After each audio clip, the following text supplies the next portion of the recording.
I mentioned that exposures have to be completely innate.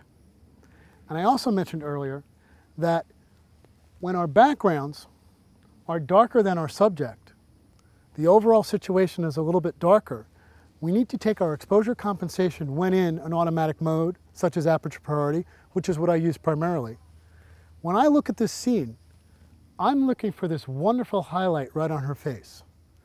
As soon as I see this, and I see the darker area in the background, instinctively, I take my camera, dial it down a little bit, and right now I probably start at about minus 2/3 of a stop.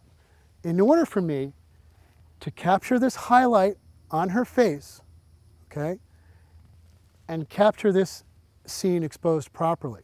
If I was 0.0 with my exposure compensation, the camera's meter would read the entire scene, and that darker area would fool my meter and tell my meter that we don't have enough light to take the picture, and it would slow the shutter down, slowing down the time that the light is hitting the sensor and overexposing my subject, which right now is Ashley with this highlight.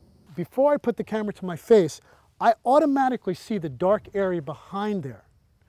I'm going to take my exposure compensation. I'm going to probably start at minus 0.7, which is minus 2/3. I'm going to go ahead.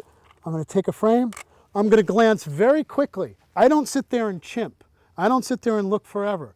I take the frame, I glance at it, boom, glance, adjust from there, and continue to shoot. And I work the situation. I'll bob, I'll weave, and I'm just looking for a light. Now, if I had a groom in the photograph, I'd be looking for interaction between them. Maybe just some hand play, just kind of goofing around with each other. The entire time, I'm making picture after picture after picture. And nothing's going to change. It's going to be a beautiful scene, and I'm going to get that gorgeous light right on her face.